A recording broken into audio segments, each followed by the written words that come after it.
what we're going to look at this week is the part 2 of this. Now, part 2 of this deals with perfect competition from an applying the theory that we talked about last week. So the question is then, we have looked at being able to do the mechanics of costing and whether we should operate or not. Now we're looking at, well, what is this like in the real world, okay? What is it like in the real world? So we're going to look at what are some of the benefits of perfect competition from a real world, and we're going to also look at what are some of the challenges of perfect competition from a real world point of view.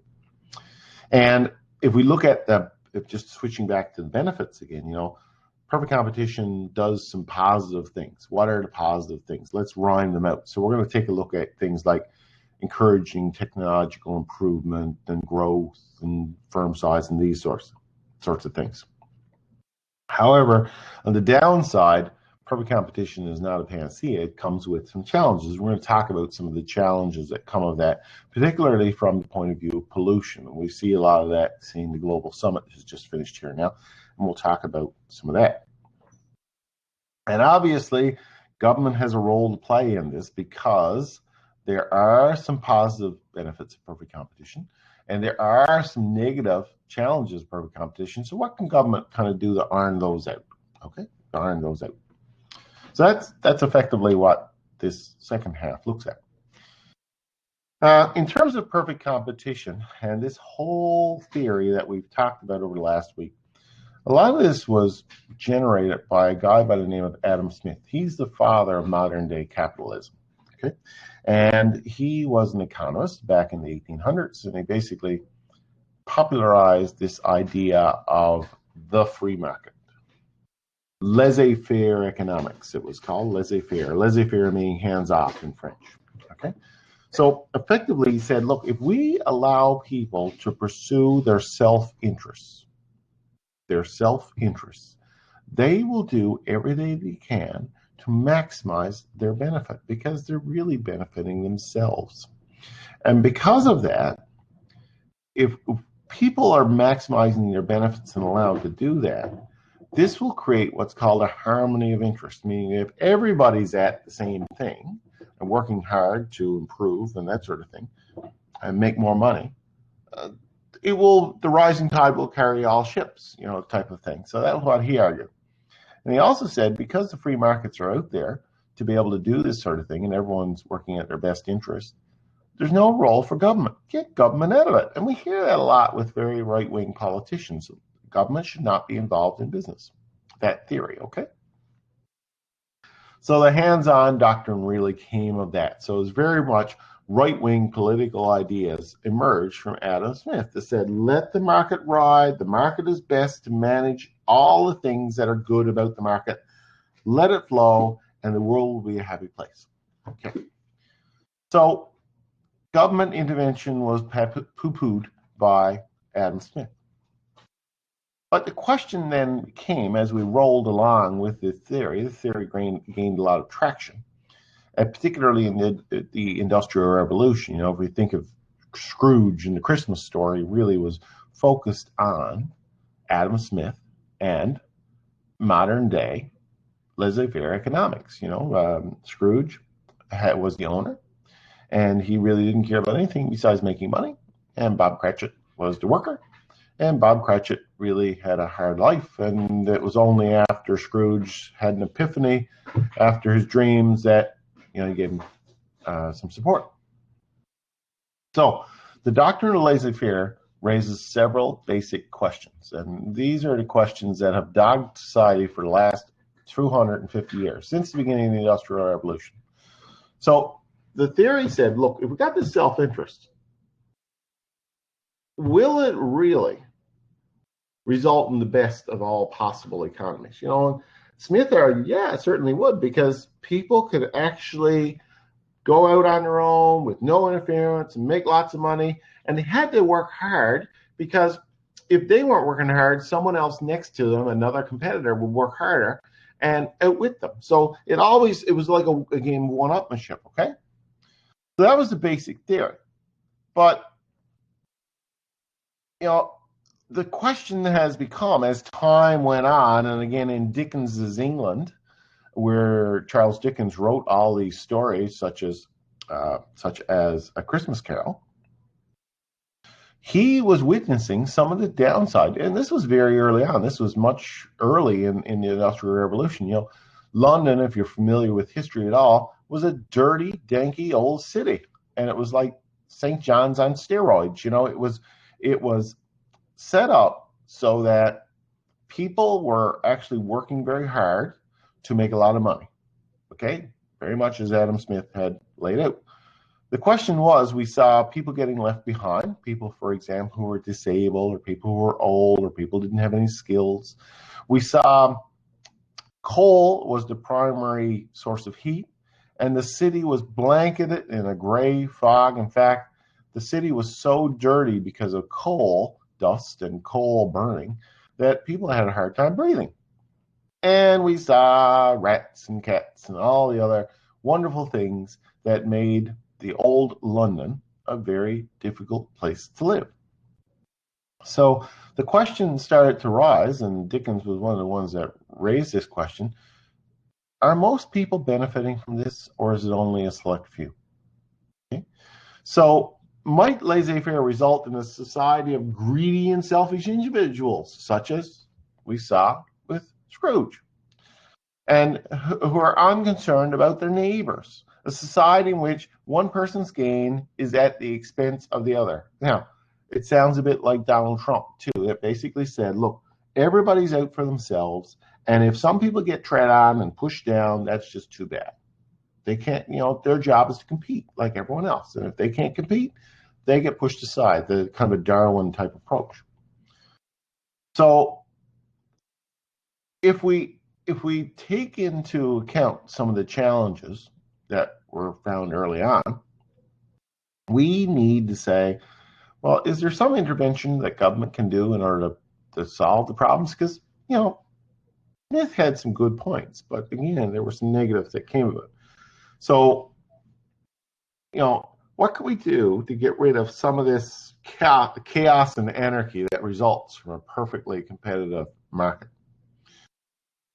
So, governments looked at it and said, well, let's kind of size up what are some of the advantages and the problems of this what Adam Smith envisaged in a competitive market. Let's look at some of that. Well, on the positive side is, stiff competition stimulates innovation. And that's probably the one that has made us a wealthy country and a wealthy Western world. That's some of the things that have really worked. So Adam Smith was absolutely right with regards to that.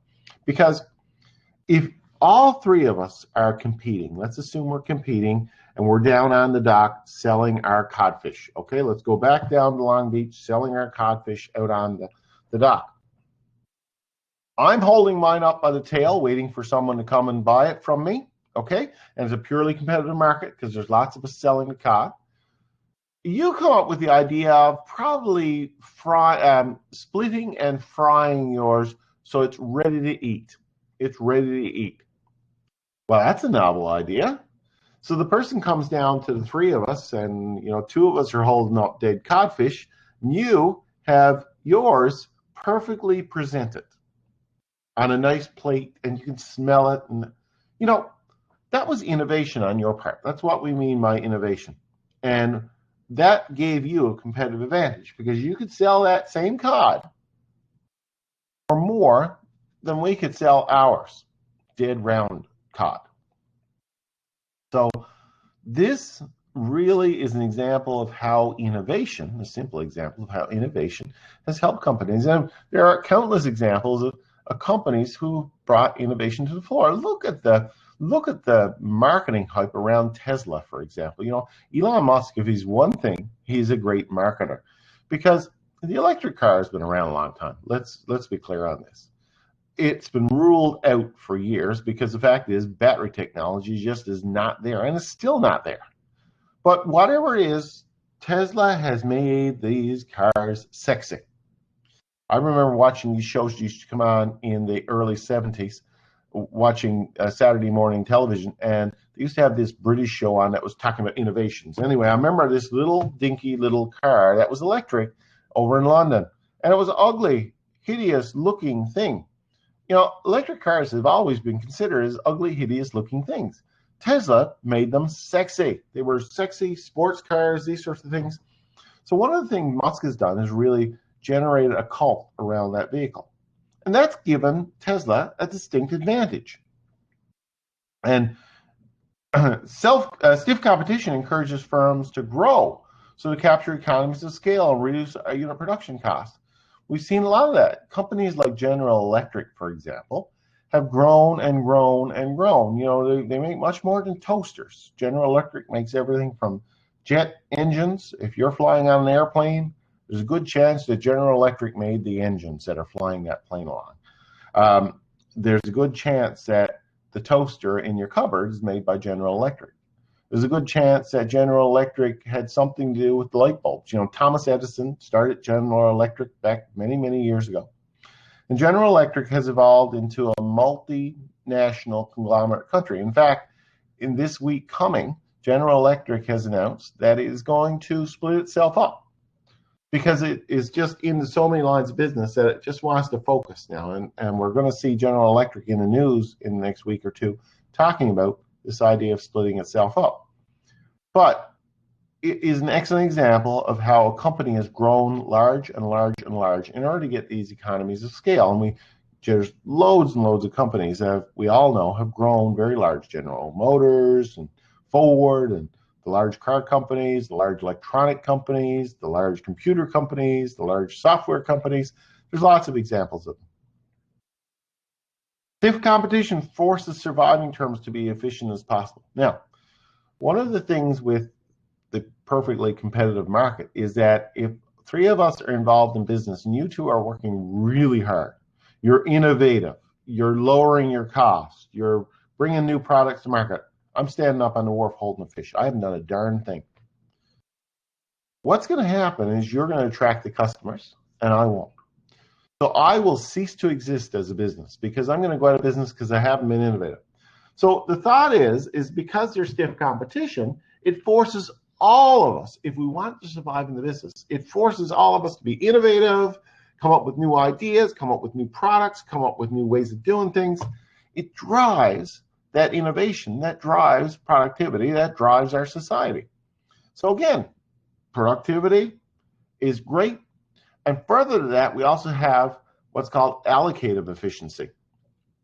Allocative efficiency really means the right people get the right product at the right time at the right place. Okay?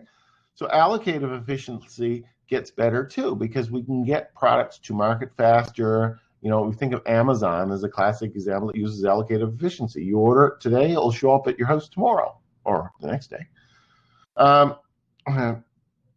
And because competitive markets are guided by the market, there's no need for someone, such as government, to get involved. You know, the idea is that as long as profit is the driver behind this, companies will work to do everything they can efficiently.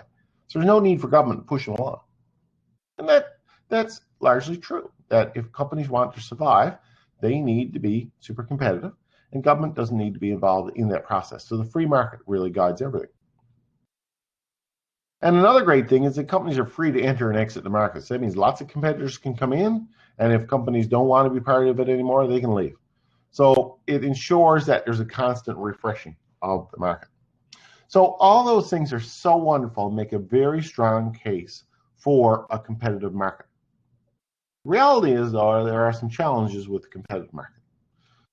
So one of the key challenges that you got to wrap your head around is that in the long run, as the number of firms entering a market capture the share of the opportunity, or capture a share of the opportunity, each one's profitability will decline. Eventually, no one will make any money.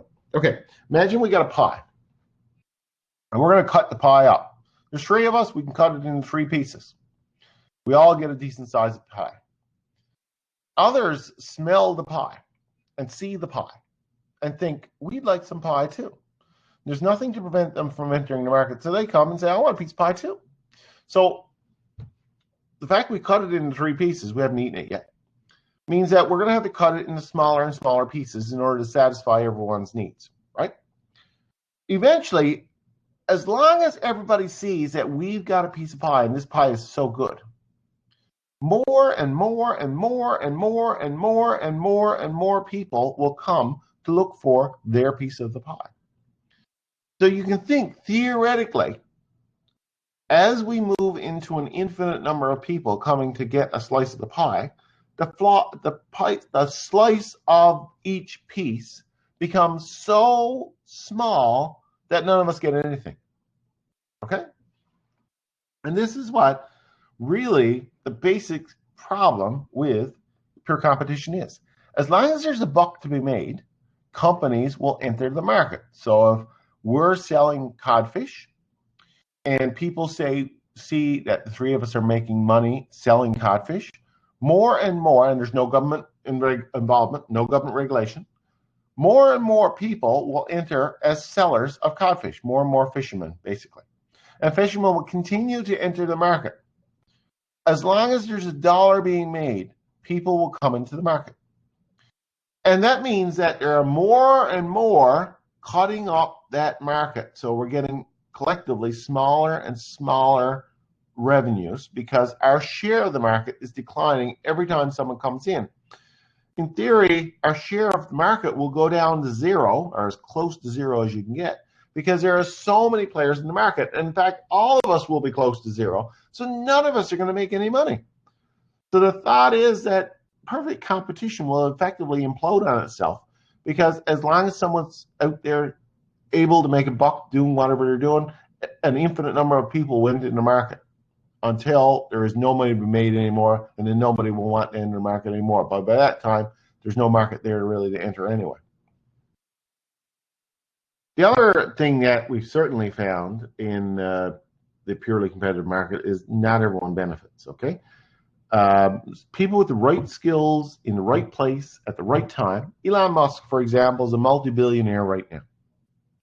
What if he was born 30 years ago? 30 years before he was born, that is. Would he be the right person at the right time? Probably not. Bill Gates was the right person at the right time in the 1990s for the IBM computer and computer technology. Would he be the right person at the right time now? Probably not. So again, luck plays a lot of this. People got really rich on really good ideas because they brought them to the market at exactly the right time. They don't make any money. Because of that, some people are just luckier than others. Some people benefit a lot more than others. And we've seen that. The really rich have gotten really richer because they have the resources. If you can afford to buy a house in Toronto and you have parents who can afford to buy you a house in Toronto, you're a god or not. If you're poor in Toronto, you'll never own a house. So the fair distribution of the wealth just doesn't exist in a purely competitive market. And as I say, luck has a lot to do with it. So it's not as if you have some skill that you can work around. No, it's a good bit luck. So that's a problem, and government needs to address a lot of that, particularly when people are really down on luck. Competitive markets are also notoriously unstable. Gee, all we got to do is look at the oil industry. It's a competitive market. Price of oil was $100 and some odd dollars a barrel back in the late tens. I'll call it the tens of 2000. And now, what is it? It's about $80 a barrel now, but last year it was down way low. It's up and down like a dog's stomach, and it's hard on our economy because we have to predict how much oil is going to be worth in order to do budgeting, and it's almost impossible to predict. So this instability in these markets is ridiculously crazy. I was just reading a story this morning about Boeing. They're trying to make an airplane for the market right now. They need to replace the 737. It's getting old. It's 50 years old. Design's old. They need a new market. It takes 15 years to bring it to market, okay, to bring a clean sheet design to market.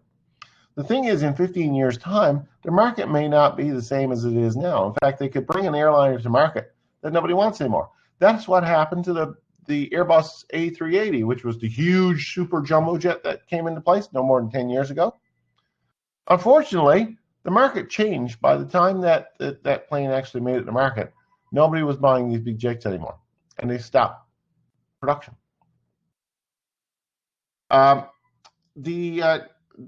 There's also compromise by people, firms, and economies that comes into play in order to make the most possible money. Do you do the right thing? Do you do things that are good for other people, or do you do things that are good for the economy? Do you do things that are good for the world, the planet? Probably not.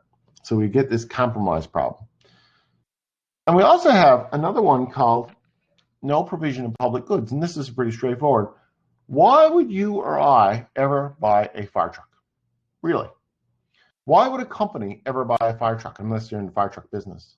Fire trucks provide no value whatsoever to a company until there's a fire, okay? Until there's a fire. So companies as a general rule, or you and I as a general rule, will not buy a fire truck. We have to have, if we think our house would burn down, there is a probability, a certain probability our house is going to burn down or catch fire, okay? And we bet every year when we buy insurance, we're making a bet that our house is going to burn down. That's effectively what insurance does, is a bet that things are going to go bad. The question is, if the price of that bet goes too high, the cost of playing that bet goes too high, people just won't take it because they're going to say, look, I'm not going to pay $1 million for insurance on $1 million house because I just soon see it burn down. So there is the theoretical limit. Same thing with public goods. Why would a company buy a firm that everybody can use?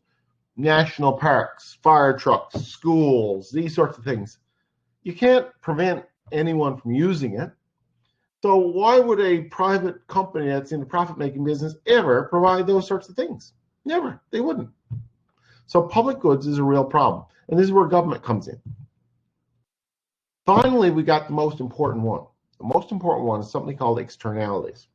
And externalities are things that happen to the rest of society as a result of a company's operations. Okay?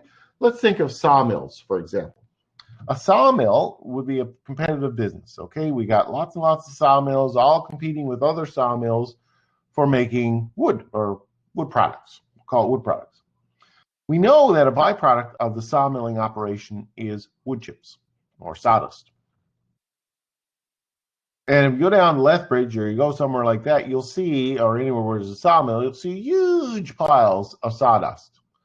And the reason is that sawdust is an unfortunate byproduct of the process that really has very little value. So a lot of companies just store it, dump it, bury it, burn it, whatever they want to do with it. That's what's called an externality. And you and I are left to look at that pile of sawdust and think, wow, that's a bit of an eyesore, or wow, that's dangerous, or wow, that's blowing around, or something like that. So we're suffering the effects of that byproduct.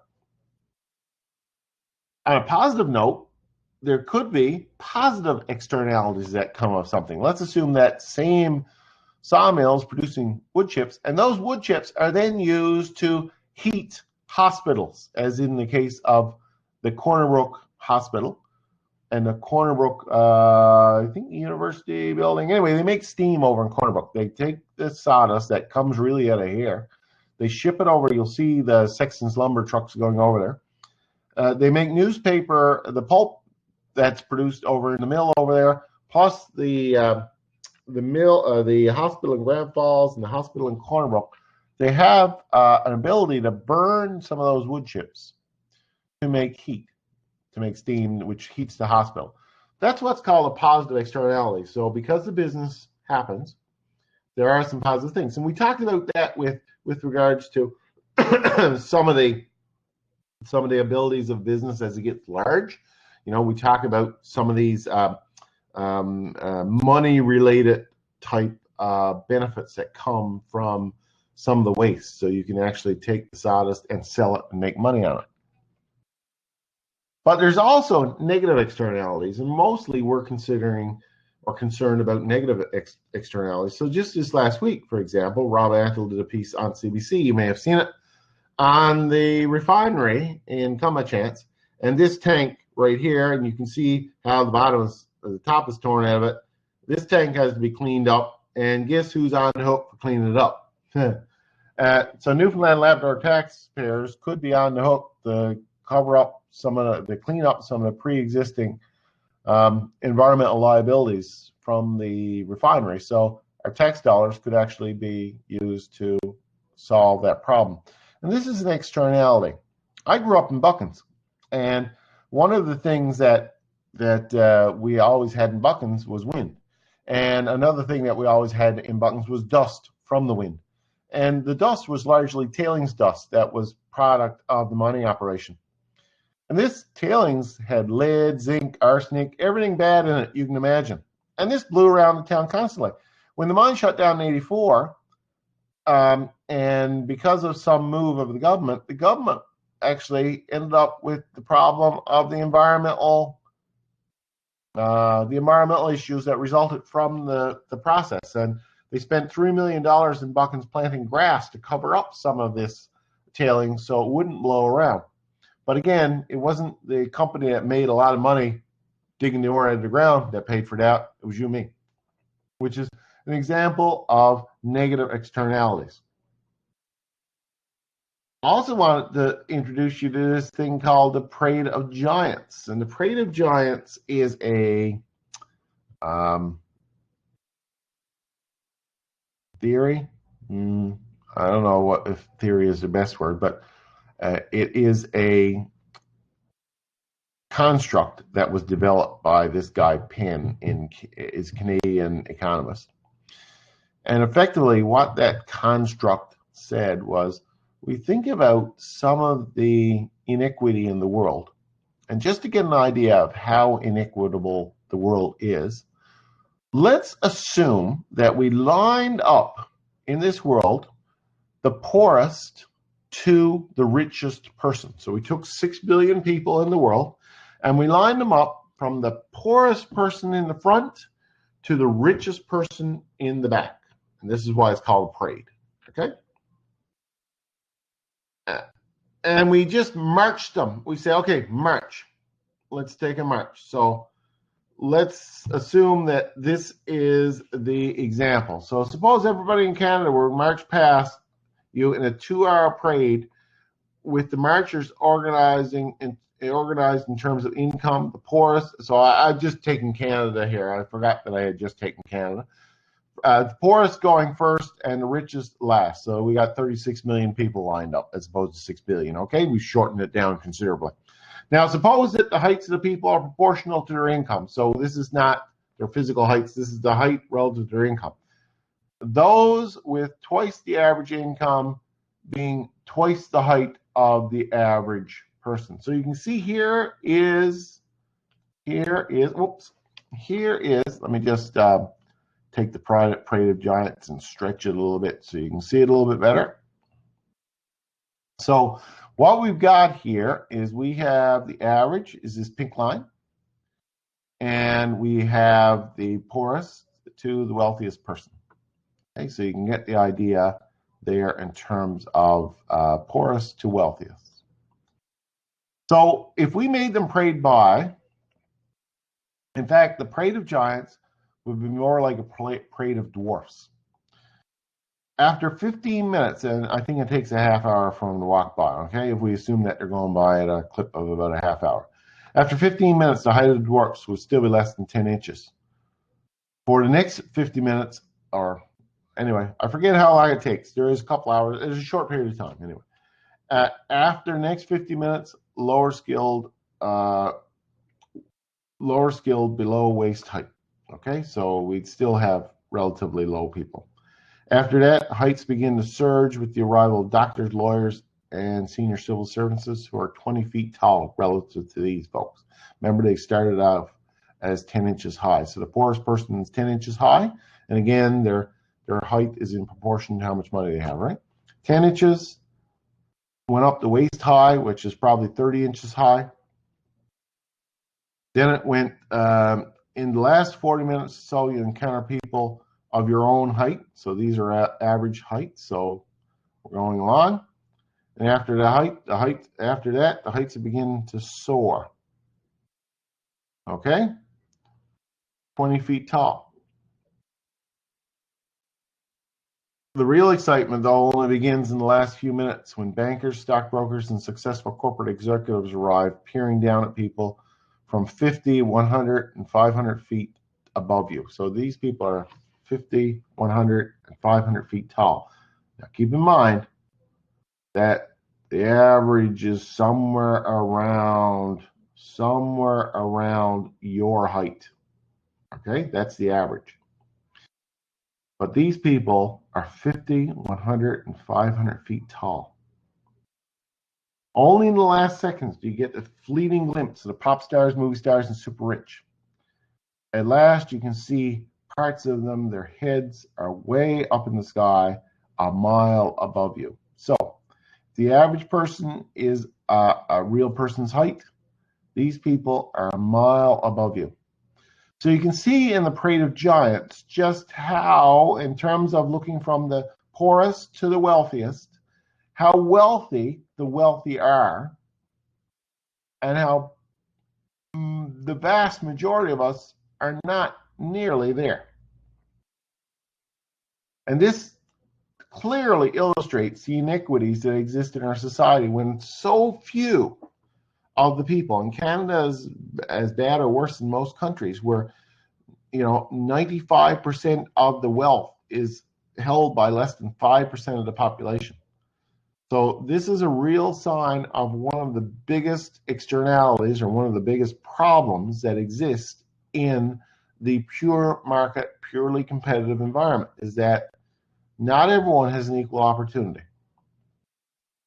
We also have this instability problem, and this instability problem that we talked about because of the unstable markets is quantified or qualified in something called the business cycle. And the business cycle is exactly this kind of a wave that is here. And we see that, in good times, bad times, and really bad times, what we have as time marches on, it is normal for the economy to go through a period of growth, period of maximum growth, a period of decline, or sometimes we call it recession, and if it's really bad, depression, such as what happened 100 years ago in the 1920s and the 1930s. So what we got is usually in terms of looking at this growth period, okay, conditions are beginning revival. There is considerable unemployment, small volume of business, labor and management are efficient, low labor costs, interest costs are low, debts are liquidated, there's accumulated shortage of goods, favorable outlook on investment, volume of construction increases, volume of general business increases, prospects rising, diffusion, and accumulation. So in other words, we see things start off not so well, but then things start to improve. This is this growth phase known as revival. Prosperity is labor is fully employed, high wages, efficiency, management.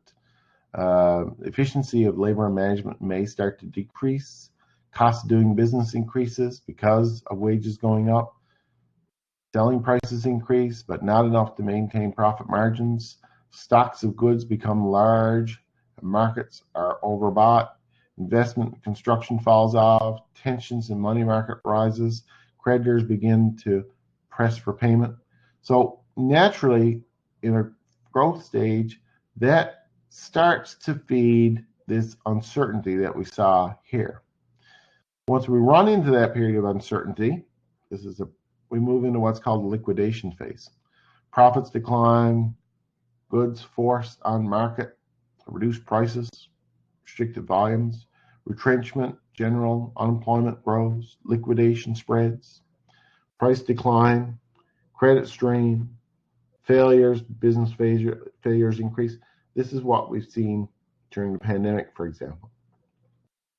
And if things get really bad, depression breeds prosperity. Credit strain is reduced. Once we get there, you got nowhere to go but up, basically, in the depression. So prices and costs of doing business decline, cost of construction declines, costs of running things, such as what we're finding in the world now. So effectively, this circles back to here and starts all over again. So this is what's known as the business cycle. The business cycle got a period of growth, maximize, and decline. Very seldom do we ever run into depression. And the reason that is the case is because government gets involved to manage the market. And this is what's called macroeconomics. It is government involvement in the economy to ensure that we keep it as close to normal or with some degree of growth as possible. So this normalizes. So what government does in good times, for example, whenever it's above normal, government increases the cost of borrowing, interest rates go up, money tightens up, and that slows the economy down, which brings it closer to the normal line. In bad times, government spends money, frees up money, makes interest rates low, and that encourages growth. So in order to do this, what government does is it got like brakes and gas pedals on the economy that macroeconomics really look at. We'll also run into some other problems with something called the forces of competition. Now, the forces of competition are really dealing with this idea that, okay, we have a purely competitive market out there, and the competitors are thinking, oh man, we're working really hard. We're getting tired. You know, this is really hard, this competition stuff. I'm trying to one up these guys. These guys are trying to one up me, da, da, da, da, da. And then they start to think, you know, if we could start working together as competitors, we wouldn't have to strangle one another. Let's work with one another.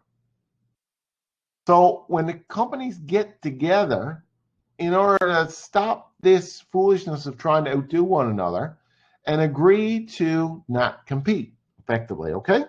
That kind of makes sure that everybody survives. The thing is with that is the consumer does not benefit from that, right? Businesses benefit, but the consumer don't, because less competition as companies buy one another up or merge or agree not to compete, that means that prices tend to go up, competition goes down, services go down, these sorts of things. The classic example of this happened in 1970. In early 1973, an organization that had no power before that, called the Organization of Petroleum Exporting Countries, okay? Saudi Arabia, it tended to be.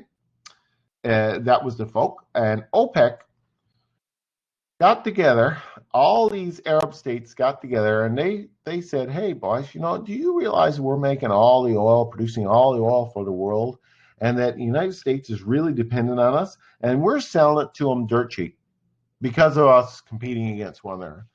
Why can't we just get together and say, no, we're not going to compete, and we're going to cut our production, and we're going to force the price of oil up? And that's exactly what they did.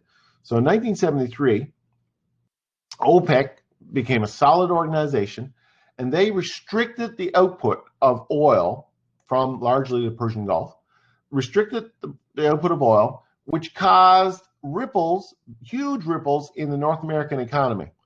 Because oil was restricted, the price of oil went whoop up like that, crazy. The price of oil just went doubled overnight kind of thing. And, you know, we think the price of gas is high now, and it is, but relatively the shock that occurred in 1973 was much greater. Now, what did that do? That meant that the economy slowed down and we went into a major, major recession here in North America. But it also, the benefit was, we would never, ever have Hibernia, Hebron, oil exploration off the coast of Newfoundland if it hadn't been for OPEC in 1973. Because why would you bother, you know, expensive oil, producing expensive oil in Canada, even the stuff out in Alberta? You would not bother with that because it was just not feasible. Oil was too cheap, and it came from Saudi Arabia. And as long as the market was supplied, everybody was happy. When the market tightened up, because of the forces of competition, they all got together and colluded basically and said, let's screw those Americans over. This is really what drove our local exploration drive. So this is known as collusion. When companies get together and basically write, or maybe it's an unspoken, no collusion. They don't, no competition clause. And OPEC is known as a cartel, meaning they all got together and they did exactly this. And to this day, OPEC exists, and it does have a lot of power over oil prices, but not nearly as much as it used to, because a lot of the production of oil now is right here in North America. The other issue, and the other issue that we talked about that comes about because of the purely competitive environment, is that there's really no provision of public goods in a pure economic system. So public goods are goods that are often provided by government as a result of that. So government is forced to provide those goods. And first, all public goods are really what are called non-rival goods, meaning that you can't separate them out, like a public park. I can't prevent you from going in a public park. You can't prevent me from going in a public park. Anybody can use it. Anybody can use it. The air we breathe is an example of anybody can use it. It's really what we call a public good, meaning everybody can access it. Or watching a TV show. These sorts of things. And the other thing is with a public good is that they're non-excludable. I can't limit who can use it. The government really saw an opening for public goods being provided in a purely competitive market. And that's exactly what we have in Canada. Government provides some of these goods that the private sector would not provide. We also have something called quasi-public goods, which are goods that theoretically don't meet this test of being non-excludable or a non-rival. Education, for example, we can exclude people out of schools. But government says it's in the best interest of our country to make education public, meaning that the federal government and provincial governments pay for education. So that way it generates the next group of workers who are skilled and will be able to be innovative and help our economy. So it's worth the while for government. There is insight or value in providing education that would help our economy in the long run. With externalities. Now, externalities is all the good stuff or the bad stuff that happens to society because of the operations of private businesses. Okay? So effectively, if a company is out there and it creates a beautiful work of art out in front of its building or something along that lines that helps improve the quality of life of society, that's a positive benefit. If that same company has smokestacks that are belching out smoke that is causing people to catch some disease that is affecting their lives, that's a bad thing. So external costs and external benefits are what we look at when we talk about externalities. And the common ones are pollution and the impact on people's health, that in terms of the negative things. And the positive things are this stuff called aesthetic benefits, which, as I say, is like art or the quality of people's lives. And symbiotic benefits, which is just the fact that this business exists produces excess heat. For example, in the case of nuclear reactors, produces excess heat, which can be used to heat people's homes. Okay? So it's just a benefit that arrives from it. Now, we talked about the environment and some issues there, particularly with regards to pollution. And, government has some options there in terms of dealing with that. We talked about 3 basic options. Those 3 basic options include legislation, which means the government's going to lay down laws that says, companies, you can't pollute as much as you're polluting otherwise. Or if you do pollute, we're going to fine you. So that's what we mean by legislation. And government has lots of pieces of legislation in place to ensure that the environment is protected. But it also uses taxation. Now, taxation is a process where the government charges people money, and the intention is that it's supposed to hurt enough so that people don't do it. They don't want to pay the taxes. If we go on the principle that people don't like paying tax, if you charge them a tax that is hooked to their consumption, the thought is that they'll consume less if they're taxed on it. So, for example, gasoline has a consumption tax on it right now, and the intention is that the public are going to say, wow, the price of gas is really high, I'm not going to buy as much of that, and I'm going to drive less. The net effect is less pollution, and the net effect is the price of gas is higher. We also have this cap and trade. Now, cap and trade involves a taxation or agreement system in which businesses in a given country sets of rules that allocates a certain amount of pollution per business. So You can pollute this much, I can pollute that much, someone else can pollute that much. And it comes up to what's called a cap. So we can pollute a total of 100,000 metric tons of CO2.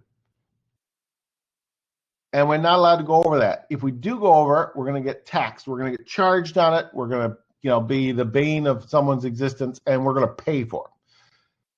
If we go under that, we'll have excess credits. In other words, we're allowed to produce 10,000. We only produce 9,000, so we got 1,000 left over. We can sell those credits.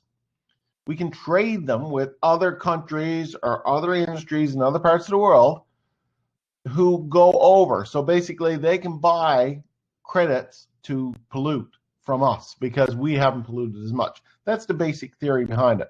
So we basically trade pollution of this. Then looking at it from an economic point of view, economists look at it and say, okay, look, how can we graphically illustrate these laws and taxes coming down on companies?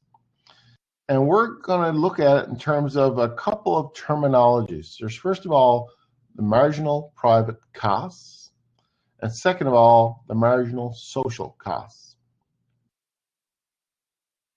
So if we look at a marginal private cost, that's the cost of doing business that any company is going to face. It's really their supply curve, okay? So if we think about a company, it is going to have a demand curve for its products. We can see that in red. And the private costs, which is the marginal private cost, which is effectively its supply curve.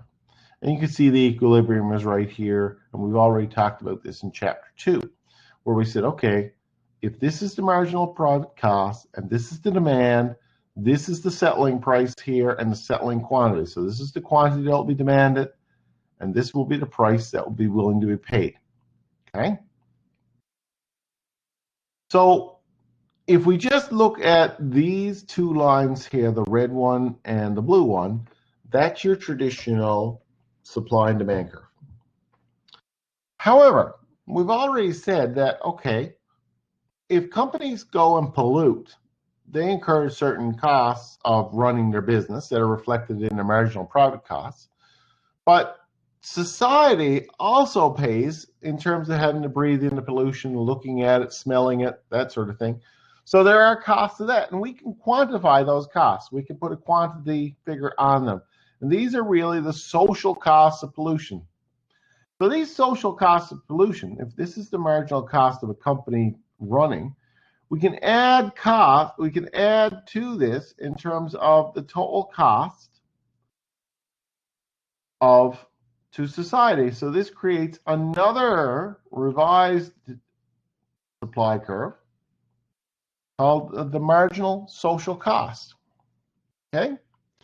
So marginal social cost, you will notice that the equilibrium point on that is higher, meaning that there's a higher price, and there could theoretically be less quantity provided.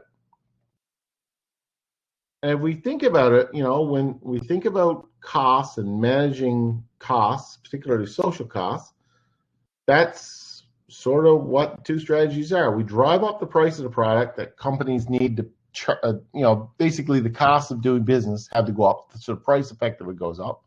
Or another way to manage this is to reduce how much they're throwing into the atmosphere by reducing quantity. If a firm do not have to worry about these external costs, the resulting price will be P1. So if the firm isn't absorbing the cost, it is a normal supply and demand curve, hence price is here. The problem with it is, if that price is so low because they don't have to worry about pollution costs, then that's really giving an artificially low cost of doing business. We, society, are absorbing some of the cost.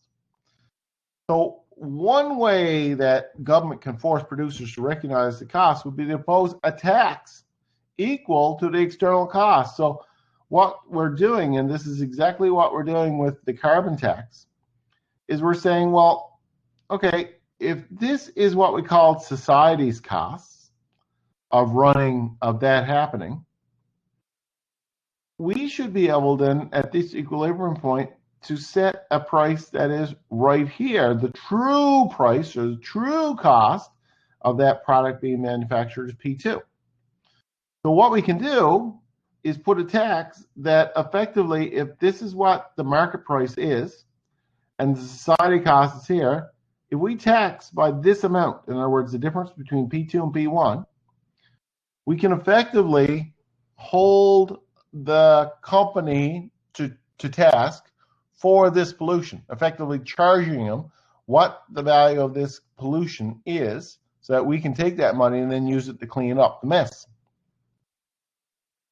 So effectively, tax increases price from P1 to P2, and that will effectively serve to reduce production. Now, we don't have to look any further than the price of gas again. That 5 cent a liter tax that is being charged on gasoline right now as part of the carbon tax, the whole goal of that is to make gasoline more expensive. So when Paul goes up to the pump, Paul's going to be less likely to be filling up his truck as much as he does because, frankly, it costs too much. Okay? So if I and everyone else reduce the amount of gas we're buying, the quantity of gas purchased will drop. And the reason is the price is higher.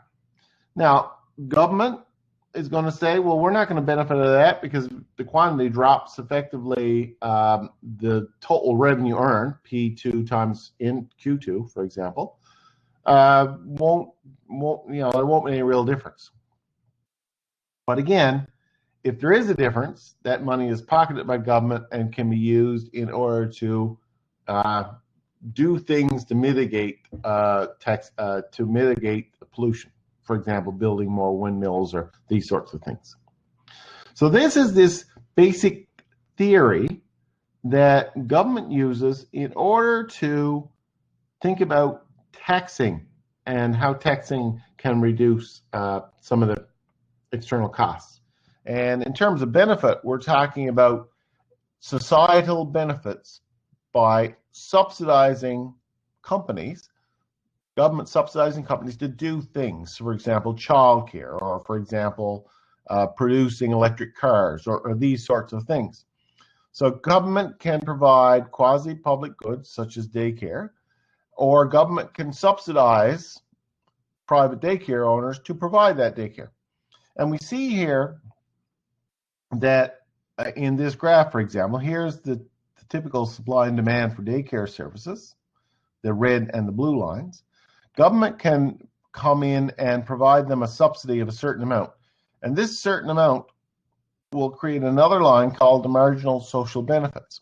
And effectively, in this particular example here, there's a $200 subsidy, of which 100 effectively goes to the daycare owner and 100 goes to the parent in the form of reduced costs.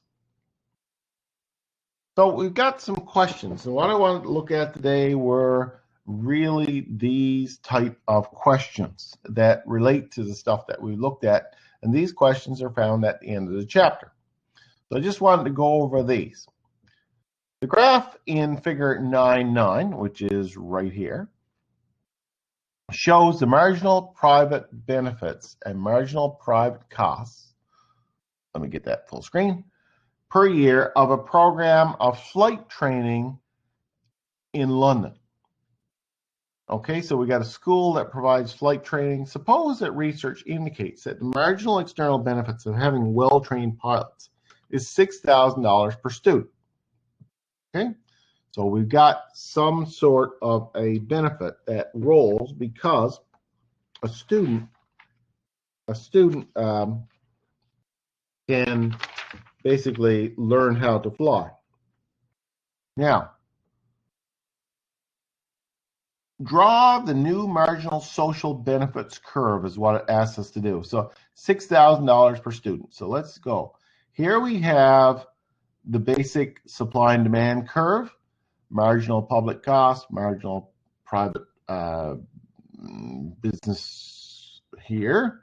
So we have tuition fees, for example. Let's assume that tuition fees is $16,000 a year, and that would be 800 students that would go. So we want to train more pilots. So let's look at potentially adding more pilots to the mix. And we say here that the benefit of providing well-trained pilots is $6,000 per student. So what we'll end up with, we'll just look at this green line here first. What we'll end up with is that $6,000, as indicated here by 3 blocks, is $2,000 a block. This is the social benefit to having well-trained. So, for example, this is the actual cost, the private benefit. But they say that it's worth $6,000 a year to have good pilots, or $6,000 to have good pilots. So we add $6,000 to it effectively. We just bring it up this way. This effectively moves this cost up here, and that's the social benefit. We don't want planes crashing, people's lives, these sorts of things. So it's beneficial to society. So effectively, this drives this curve to the right and up by $6,000 worth of. Okay? So when we look at this, and this, if we look, this is our original, the blue line, marginal private cost. It's original. We see that this effectively means that we get some benefit, and we can actually quantify, I'll call that benefit. Now, then it goes on to say, given the new marginal social benefit curves, what is the ideal number of students in this program? Well, we can read it right off the chart, actually. The ideal number of students in the program is determined by the intersection of the marginal supply, marginal social benefit, and the private cost. So this is the original. I'll just flip back here. This is the original supply and demand curve. We could call it supply and demand with this $6,000 benefit. So the ideal number of students, if we go over to the intersection point, we chase it down, that would be 1,000 students.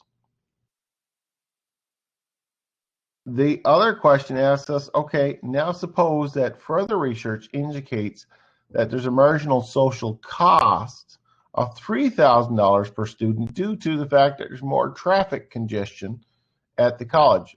People are flying around in airplanes, effectively. Draw the marginal social cost. So this is the negative outcome. We got more pilots flying, there's more planes up in the sky, it's noise pollution, interferes with the airport, etc. So we can actually draw the marginal social cost line here. Okay, this yellow line. And if we consider the combination of the benefit and the cost, we ask what would be the optimal number of students in order to look at that. Well, that would be that intersection point where the two intersect, which is a value of 900. That's effectively what we're looking at there, is a benefit and a cost, and what the implications are for the number of students, or the ideal number of students based on the graph. The next question looks at this idea of what would you consider a private good or a public good or quasi-public good. Now, if we just recall our definition, a private good is a good that's produced by a private company with the intention of generating a profit. Okay, so they're in it for themselves. They want to generate a profit. A public good is a good that cannot be, you can't make any money on, first of all. Second of all, it's mutually shared. There's no way to exclude people from it, and everybody benefits from it. A quasi-public good is a good that is very similar to a public good, but theoretically you could make money on it. So education is sort of like a quasi-public good. You could make money on it. A private company can possibly do it, probably for reasons other than making profit, but a private company could do it. So if we look at military defense, would military defense ever be a private business? Can you make money on military defense? What do you think?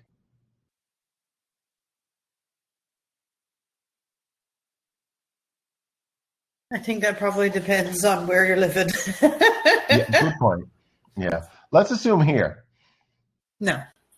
No, there's no money to be had in buying F-18s or warships or things like that. Companies are just not going to do it. Okay? Now, Marianne is exactly right in saying, depending on where you are, there are soldiers of freedom out there who are busy selling themselves and their expertise to go to war in any country that will pay them to do it, right? So, but in terms of here, military defense is very much not a profitable type business. And realistically, it is something that benefits us all. So it would be a public good. How about domestic airline flights? Public? Public? You hear me? Oh, no. Public? Could be, but probably not. Can you make money flying airplanes around? No, not really.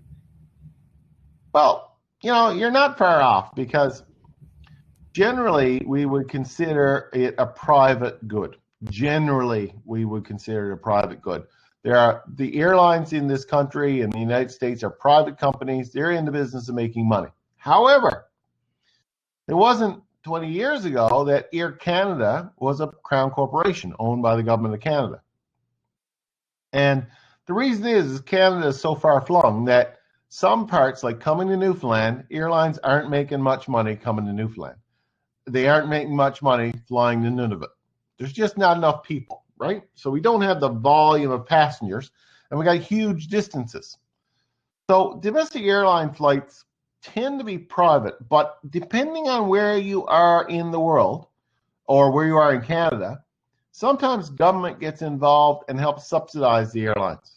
Because the fact is that the airline would not fly there if it wasn't for government subsidies. There's just no money to be had in it. So we could argue that really it's more of a quasi-public good in certain parts of Canada than it is a private good. How about the post office?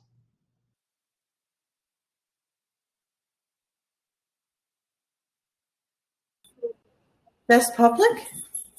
It is public. Yeah, the Canada Post is owned by the government of Canada. Okay. Over the last number of years, though, there's a lot of pressure to privatize Canada Post. And in fact, a lot of the things that Canada Post does or used to do are now being done by private companies. So we got some degree of quasi-public good strung in there. Like, for example, when the guy comes here from Curlator is owned by Canada Post. But it is more or less a private entity. And all of the courier companies tend to be private entities. They do it to make money, and with Amazon and all the wonderful things. So the post office used to be a public company because of the fact that Canada was so far flung and these sorts of things. Even in the United States, U.S. Postal Service is a public company. But that has really been chewed into in the last number of years, and more private operators have got into it. So it's probably more quasi-public good than anything else now. How about cable television? Private. Yeah, cable has been private. We know the Rogers family of the world and the Danny Williams of the world have gotten quite rich on selling that private good. Number 2 shows the market for polio vaccinations in Narnia. Always good to be in Narnia. The market is presently in equilibrium. So here we got basically the supply and demand curve for polio vaccinations. So $16 per and 60,000 people per period.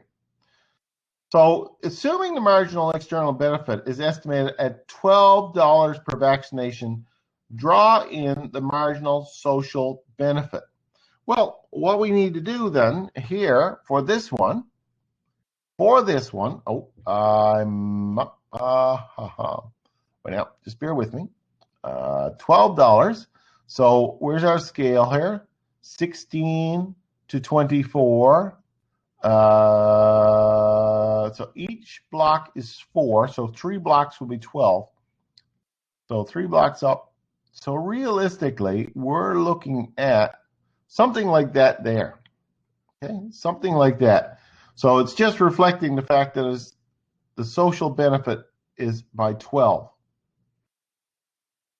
What is the optimal price and quantity for social society's point of view? Well, if we read it off, we can find that the intersection is 20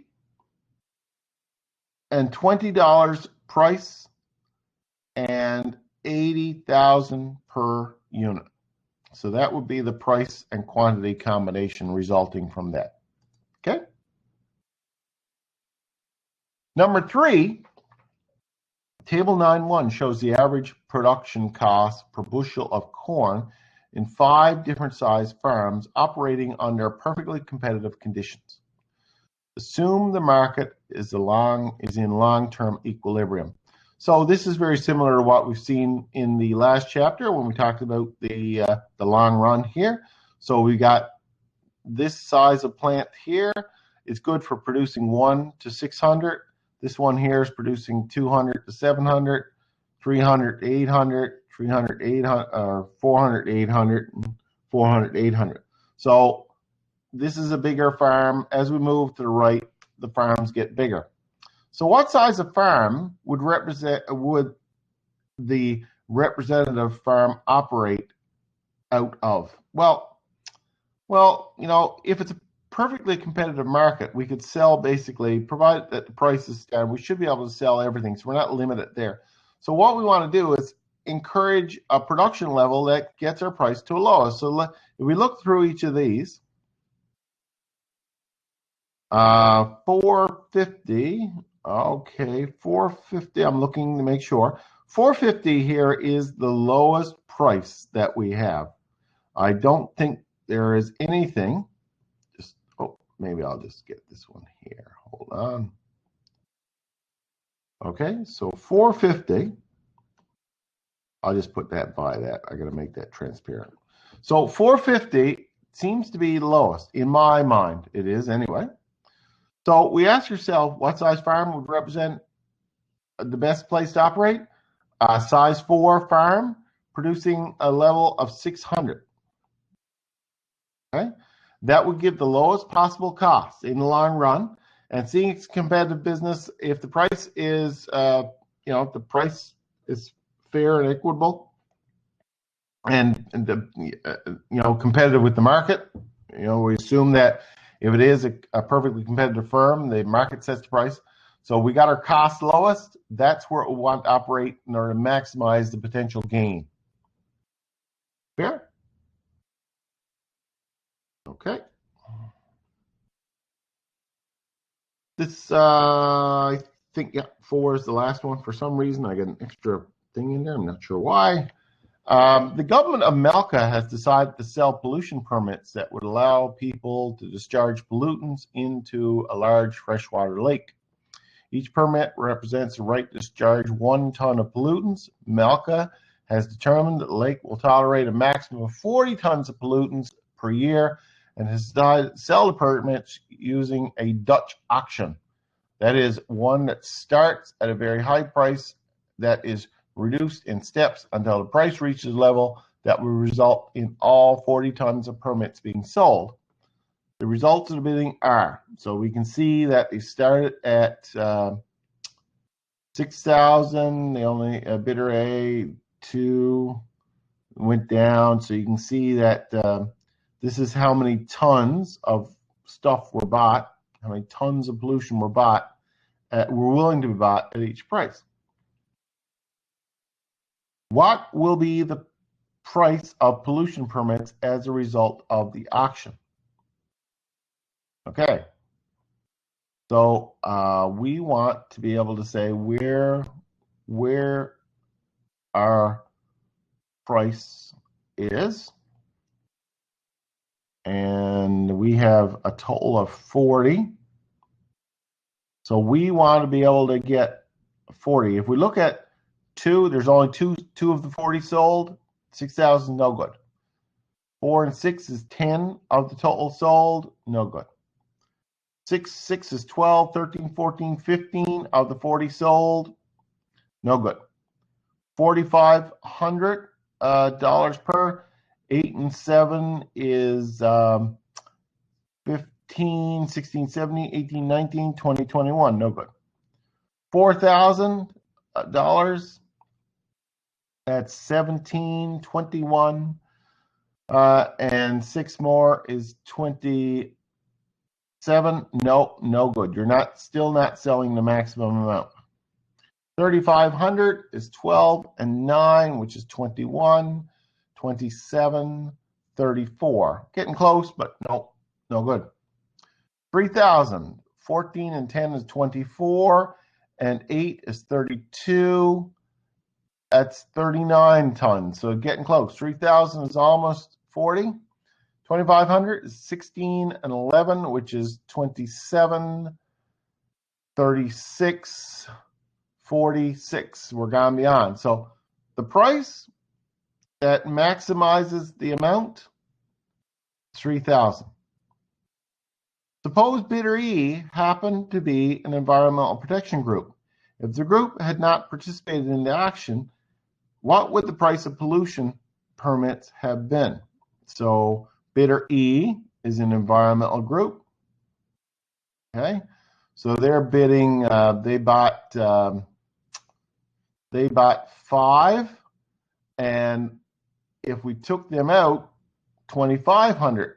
So 16 and 11 is 26, 27, and that's 36 and 40. So without bidder E in there, it would have been $2,500. So the environmental group effectively bid up the cost so that the pollution costs more. So the price would have been $2,500, and a different quantity in pollutants. You'd still have 40. There'd still be 40 put out. Okay. So those are the key questions at the end of that chapter to just kind of illustrate how that is done, and that really covers off the material in that chapter. Any questions?